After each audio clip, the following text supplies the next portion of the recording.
Very good morning to all of you. सबसे पहले तो आप सबको बधाई कि आपका परिवार जो है अब 1000 लोगों से भी ज़्यादा का हो गया है और मैक्सिमम लोग इसे देख रहे हैं। खास तौर पे रितिका उपाध्याय जो नागौर से डेली नोट्स बना के पढ़ाई कर रही है, मैं ऐसे विद्यार्थियों को अग्रिम शुभकामनाएं देता हूँ। साथ ही साथ जैसे प्रियांशी भी, ऐसे विद्यार्थी अपने लगन से ये साबित कर रहे हैं कि वो इस ड्यूरिंग द लॉकडाउन पीरियड भी वो एडवांटेज उठाना चाहते हैं लाइफ में। आप में से ऐसे तमाम लोग और भी हैं जो इसका एडवांटेज ले रहे हैं, तो मुझे इंटीमेट कीजिए, मैं आपका नाम इसमें लूंगा ताकि ज़्यादा से ज़्यादा लोग इससे प्रभावित होकर वो भी अपना कार्य शुरू करेंगे। बिना देरी किए आज शुरू करते हैं अपन। सबसे पहले तो मातृशक्ति को प्रणाम करते हुए मैं सबको हैप्पी मदर्स डे बोलता हूँ। और आज का थॉट जो है वो मदर के ऊपर ही है। तो thought of the day, mother is like a name for God in the lips and the hearts of the little children. छोटे बच्चे जो होते हैं उनके लिए माँ एक ऐसा शब्द है जो भगवान से भी पहले आता है, क्योंकि उनके दिलों में और होठों पर सबसे पहले माँ ही आती है। और ये बात सही है कि माँ से बढ़कर इस संसार में कोई नहीं हो सकता है। ठीक है, तो आज आप अपनी मदर को जरूर सैल्यूट करें, उनसे ज़रा समय बिताएं उनके साथ में, ये मेरी एडवाइस है। आज का वर्ड जो है वो नेशन। नेशन का मतलब होता है राष्ट्र, कंट्री, राष्ट्र। इसका मतलब होता है देश, ठीक है, पर वो भी राष्ट्र होता है।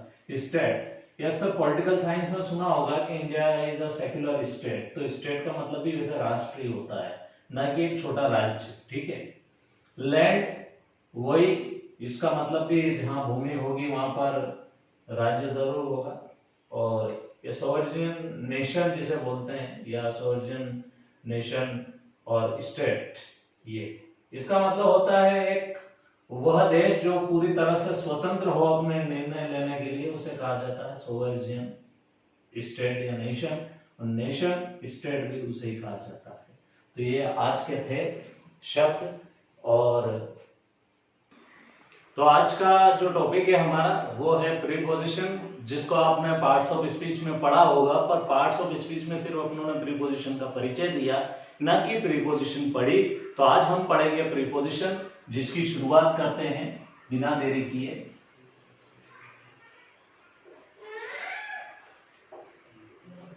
जैसा कि आप सबको पता है कि प्रीपोजिशन का मतलब होता है संबंध वाचक शब्द जो संबंध बताते हैं। और संबंध किसके बीच में बताते हैं? सब्जेक्ट का संबंध ऑब्जेक्ट में, और सब्जेक्ट और ऑब्जेक्ट में आपस में क्या संबंध है वो बताया जाता है। तो इसकी अगर बेसिकली देखा जाए तो इस प्रकार की कंस्ट्रक्शन बनेगी। Subject is a one plus verb, और इसके बाद में आप प्रीपोजिशन लगा दीजिए, और इसके बाद में आप ऑब्जेक्ट लगा दीजिए।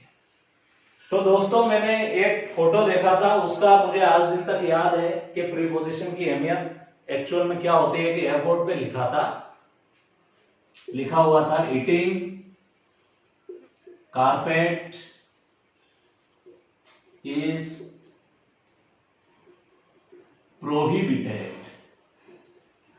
ऐसा लिखा हुआ था। एक एयरपोर्ट के ऊपर लिखा हुआ था ईटिंग कारपेट इज प्रोहिबिटेड। अब देखो, इसमें प्रीपोजिशन नहीं होने से इसका मतलब क्या हो गया? ईटिंग मतलब खाना, कारपेट मतलब जो कारपेट बिछाया हुआ है वो, कारपेट खाना पूरी तरह प्रतिबंधित है। जबकि सिर्फ इसमें नॉर्मल सी प्रीपोजिशन ऑन लगा दे अपन, तो ईटिंग ऑन कारपेट, सेंटेंस ऐसा बनेगा, eating on carpet is prohibited. Carpet पर बैठकर खाना पूरी तरह प्रतिबंधित है। तो ये रोल होता है किसके बीच में? सब्जेक्ट और ऑब्जेक्ट के बीच में संबंध बताने के लिए। तो इसमें कारपेट जो है ऑब्जेक्ट है, और सब्जेक्ट कौन है? जो व्यक्ति खाएगा वहां पर बैठकर, वो सब्जेक्ट है। तो सब्जेक्ट और ऑब्जेक्ट के बीच में जो संबंध बताया है वो किसने बताया? यहाँ पर प्रीपोजिशन ने। तो ये प्रीपोजिशन का एक बहुत बड़ा रोल होता है इंग्लिश के अंदर। और मैक्सिमम हम देखें तो लगभग इंग्लिश में 150 प्रीपोजिशन होती है, जो कि आपके एग्जाम पर्पज से बहुत ही महत्वपूर्ण है। अब इसमें आप सोचेंगे कि प्रीपोजिशन पढ़ तो रहे हैं, पर इसके क्वेश्चंस आते किस प्रकार है एग्जाम में? तो वो क्या करते हैं, एक सेंटेंस दे दिया, ब्लैंक दे दिया, जैसे मैंने अभी दिया था, और उस ब्लैंक के आगे जो है 4 ऑप्शंस दे देंगे, 1 दे दिया, 8 दे दिया, या फिर इन दे दिया, इनटू दे दिया, उसमें से आपको एक प्रीपोजिशन करेक्ट करके लिखनी होती है। तो पहली प्रीपोजिशन इसमें एब्रॉड। एब्रॉड का मतलब होता है बाहर, मतलब उससे थोड़ा दूर। तो एब्रॉड का मतलब थोड़ा दूर, ठीक है। थोड़ा सा खुद की जगह छोड़कर दूसरों की जगह में इंटर कर जाना एब्रॉड होता है। तो यहां पर सेंटेंस होगा एक इसका बनाए, वी क्लाइंब एब्रॉड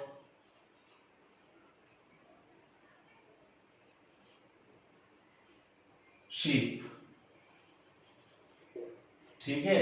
यहां पर एक सेंटेंस है एब्रॉड, यहां पर आर्टिकल द भी लगा लो ताकि हो जाएगा पूरा कंप्लीट सेंटेंस कि हम चढ़कर कहां पहुंचे, शीप के उस पार पहुंच गए, ठीक है। दूसरा प्रीपोजिशन इसमें है अबाउट। अबाउट का मतलब होता है के बारे में, इसका मतलब पूरा होता है के बारे में। इसको थोड़ा बड़ा लिख दूं ताकि आपको आसानी होगी, इसकी कंस्ट्रक्शन जो है वो आपने देख ही ली। अबाउट मतलब के बारे में, ठीक है, के बारे में। जैसे आपसे किसी ने प्रश्न किया, थोड़ा सा क्वेश्चन वर्ड की तरफ मुड़ता हूं। कल मेरा टॉपिक क्वेश्चन वर्ड भी कंप्लीट हो गया और आज हम शुरुआत कर रहे हैं प्रीपोजिशन की। तो जैसे किसी ने पूछा व्हाट डू यू डू, आप क्या करते हैं? आंसर हुआ आई एम एन इंजीनियर। अब इसको भी आपसे एक प्रश्न पूछना है, तो ये क्या पूछेगा? एंड व्हाट अबाउट यू, आपके बारे में क्या, मतलब आप क्या हैं, ठीक है। तो ये प्रश्न अबाउट मतलब के बारे में। या फिर आप इंफॉर्मेशन सर्च कर रहे हैं तो किसी से पूछा please give me information about Indore, information about Indore. किसके बारे में इंफॉर्मेशन चाहिए आपको? इंदौर के बारे में इंफॉर्मेशन चाहिए। अब अगले प्रीपोजिशन है अबव। अबव का मतलब क्या होता है? ऊपर, मार्क में ऊपर या एक स्टेटस में ऊपर। तो सेंटेंस बनेगा इसका my percentage is above your percentage. ये परसेंटेज आखिरी में ना भी लिखो चल जाएगा, my percentage is about yours, S लगा देंगे यहाँ, योर्स हो जाएगा वो। पर आपको लिखना पड़ेगा, अगर पूरा लिखना है तो ऑब्जेक्ट लिखना है अगर आपको, तो योर परसेंटेज हो जाएगा। तो अबाउट मतलब ऊपर, ऊपर या फिर ज्यादा। जैसे आप ऐसा भी बोल सकते हैं I brought this shirt about 100 rupees, मैंने इस शर्ट को जो है 100 रुपए से ज्यादा में खरीदा। तो ये दो एग्जांपल्स आपके सामने सेट किए हैं मैंने। आप चाहें तो और भी ऐसे एग्जांपल्स यूज कर सकते हैं और सेंटेंस बना सकते हैं बड़ी आसानी से, ठीक है। अब सेंटेंस लेते हैं अक्रॉस। अक्रॉस का मतलब के उस पार। अक्रॉस मतलब के उस पार। जैसे my house is across the river, मेरा घर जो है नदी के उस पार है। तो ये सेंटेंस बना अक्रॉस के साथ में। आफ्टर मतलब बाद में, ठीक है। I shall come after you, मैं आपके बाद में आऊंगा। आफ्टर मतलब बाद में। अगेंस्ट का मतलब होता है के खिलाफ, ठीक है। कोई आपके अगेंस्ट हो सकता है, आपके खिलाफ हो सकता है, अक्सर होता है वैचारिक मतभेद के वजह से। तो ही इज अगेंस्ट मी, वो मेरे खिलाफ है। आप ऐसे सेंटेंस बना सकते हैं। अलोंग का मतलब होता है साथ, ठीक है, अलोंग का मतलब साथ। जैसे he is walking along the river, नदी के किनारे किनारे वो चल रहा है। अलोंग मतलब उसके साथ साथ या फिर उसके किनारे। तो ये बना एक सेंटेंस अलोंग के साथ में, ठीक है। तो प्रीपोजिशन कितनी कंप्लीट हो गई अपनी, अलोंग तक कंप्लीट हो गई। अब एक प्रीपोजिशन है अलोंग साइड, ठीक है। इस प्रीपोजिशन को देख लेते हैं। अलोंग साइड का वास्तविक और विस्तृत मतलब क्या होता है। अलोंग साइड बहुत ही कॉमन प्रीपोजिशन है जो कि आपके लिए बहुत ही इंपॉर्टेंट हो सकती है। Their ship come alongside on the sky, इसका एग्जांपल बनेगा their ship came along side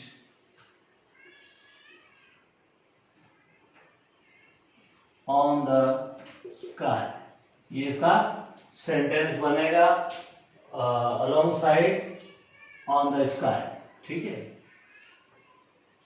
या alongside our ship, their ship came alongside our ship, उनका शीप जो है किसकी तरफ आया, हमारी शीप की तरफ आया। इसका अलोंगसाइड का मतलब होता है की तरफ। अब अमीड और अमीस्ट दो मीनिंग है, ये पोएटिक मीनिंग होता है। जब कभी पोएम्स वगैरह लिखी जाती है, ट्रीज या फॉरेस्ट, उसमें ये आता है ना। ये इसका डी के साथ में एसटी फॉर्म पर, ये अमीड मतलब बीच में, अमीड मतलब बीच में। एक सेंटेंस बनाते हैं, he is amid a great risk during lockdown. एक सेंटेंस बना कि लॉकडाउन के दौरान वो जो है वो एक ग्रेट रिस्क में है। और सेम इसी का यूज जो है अमिड्स कर सकते हैं, he is amidst forest in this poem, ऐसा भी कर सकते हैं। अराउंड का मतलब होता है चारों ओर, ठीक है। तो यहां पर सेंटेंस लिख सकते हैं, player is looking around boundary, चौका मारने के लिए बाउंड्री के चारों तरफ प्लेयर जो वो देख रहा है। तो ये अराउंड भी हो गया। तो लगभग इस कॉलम की अपनी सारी प्रीपोजिशंस हो गई। अब उस कॉलम की प्रीपोजिशन देखते हैं अपन। ये प्रीपोजिशन सबसे पहले एट, ये क्या बताती है आपको, पर, समय पर, एक फिक्स पॉइंट पर, ठीक है। तो आप किसी को सलाह दे सकते हैं, स्टे एट होम, कहां रुके रहें, घर पर, ठीक है। एट अ टॉप मतलब ऊपरी सिरे पर, सबसे ऊपर, टॉप, टॉप मतलब ये जैसे बिल्डिंग है और इसका ऊपरी सिरा है यहां पर, तो ये ऊपरी सिरे पर। तो ही इज ऑन, या लिख सकते हैं atop, he is on a top, ऐसा भी लिख सकते हैं, या atop, this is a top of the building, this is a top of the building. अब इन प्रीपोजिशन को जिनके साथ में आप देखेंगे, इनके साथ में वर्ब लगी रहती है और इनके साथ में ये फ्रेजल वर्ब जैसी होती है, इनको थोड़ी क्रिटिकल या कॉम्प्लेक्स हेल्पिंग वर्ब्स का प्रीपोजिशंस कहा जाता है। इसमें क्या होता है, इसमें एक नहीं दो होती है प्रीपोजिशन। तो अकॉर्डिंग टू, जैसे आप देखेंगे पहला, तो इसमें ये क्या है, ये एक वर्ब जैसी फीलिंग दे रहा है अपने को, और ये इसमें जो है वो प्रीपोजिशन जैसी फीलिंग दे रहा है। तो दोनों का जो कॉम्बिनेशन, उसको क्रिटिकल प्रीपोजिशन कहा जाता है, कॉम्प्लेक्स प्रीपोजिशन कहा जाता है। तो आप लिख सकते हैं अकॉर्डिंग, अकॉर्डिंग टू मतलब मेरे अनुसार, इसका मतलब होता है मेरे अनुसार। तो सेंटेंस कैसा बनेगा, this is the best according to my view, मेरे मत के अनुसार ये बेस्ट है, या दिस कलर इज बेस्ट, ऐसा भी कर सकते हैं। ठीक है, थोड़ा सा सेंटेंस ज्यादा अच्छा हो जाएगा। This colour is best according to my view. Along with मतलब के साथ साथ। ठीक है, आपने बहुत बार देखा होगा फॉर्म वगैरह, please send your photo along with marksheets या photo copy of the marksheets. ठीक है, ऑफ द मार्कशीट्स। तो along with मतलब उसके साथ में, किसके साथ में, किसी वस्तु के साथ में या किसी व्यक्ति के साथ में। ठीक है, साथ साथ इसका मतलब होगा साथ साथ। अपार्ट फ्रॉम मतलब इसके अलावा,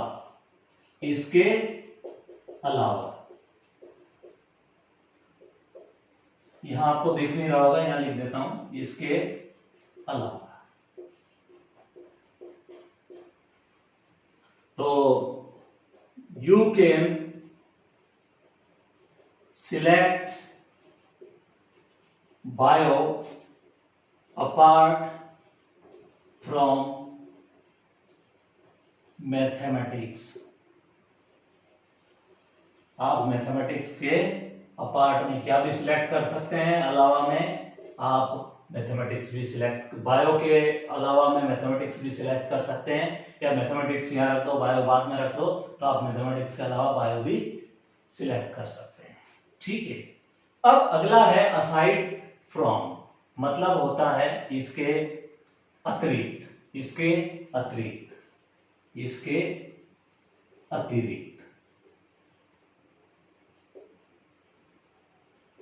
कैसे बनेगा इसका sentence? This car is aside from that car. ठीक है, ये कार जो है ये उस कार के अतिरिक्त है। This car is aside from that car, ये कार उस कार के अतिरिक्त है। ये कार जो है ये इस कार, दैट कार मतलब दो कारें बता रहे, दिस मतलब यह, दैट मतलब वह, उस कार के अतिरिक्त ये कार है। तो ये असाइड फ्रॉम। एस पर के मतलब का मतलब होता है के अनुसार, आप लिख सकते हैं सरकार के अनुसार, as per government guideline. Stay at home. Clear है? S2 होता है, अगली प्रीपोजिशन देख लीजिए, S2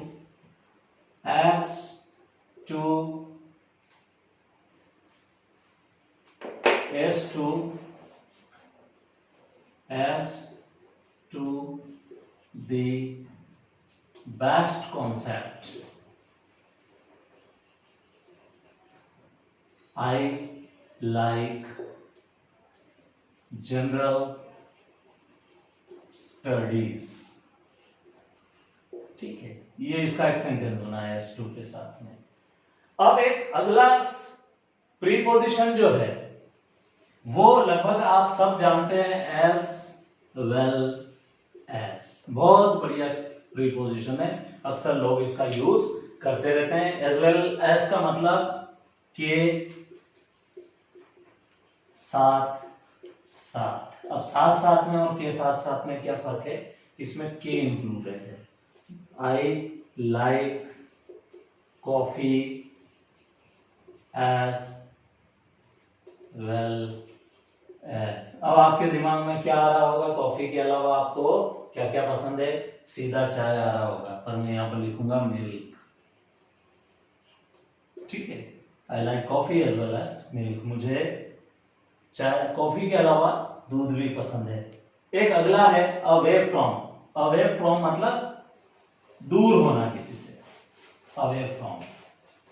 ठीक है, मैं मेरे जगह का ही नाम लिखता हूं कि my village is away from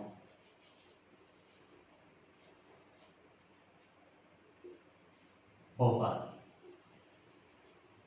ठीक है, तो ये प्रीपोजिशंस अवे फ्रॉम मतलब दूर, दूरी को डिस्टेंस में रखते हुए, एज वेल एज मतलब ये साथ साथ ये यूज होती है, और असाइड मतलब इसके अलावा, अपार्ट फ्रॉम मतलब इसको हटा दिया जाए तो, या इसके अलावा, इसके अतिरिक्त, और अलोंग विथ मतलब के साथ साथ, अकॉर्डिंग मतलब मेरे अनुसार, टॉप और एट। ये कुछ गिनी चुनी प्रीपोजिशंस हमने आज देखी। दोस्तों ये प्रीपोजिशन आपके लिए काफी हेल्पफुल है जब आप कॉम्पिटिटिव इंग्लिश की भी तैयारी करते हैं, जनरल इंग्लिश जब बोलने के दौरान आप यूज करते हैं, तो these prepositions are very essential preposition for all of you. As far as the preposition is concerned, you make a lot of mistake while speaking, while writing your English, while writing your exams due to lack of the knowledge of preposition. So I request all of you, 1000 family को जो है थोड़ा और बढ़ाइए, इसको share कीजिए, subscribe कीजिए, और मेरा वीडियो उस व्यक्ति तक जरूर पहुंचाइए जो वाकई पढ़ने के लिए बैठा हुआ है या पढ़ने के लिए बहुत ही डेडिकेटेड है, क्योंकि मैं ये वीडियो सिर्फ उन लोगों के लिए बना रहा हूँ जो सिर्फ पढ़ना चाहते हैं, लाइफ में आगे बढ़ना चाहते हैं। तो best wishes, thank you so much for joining.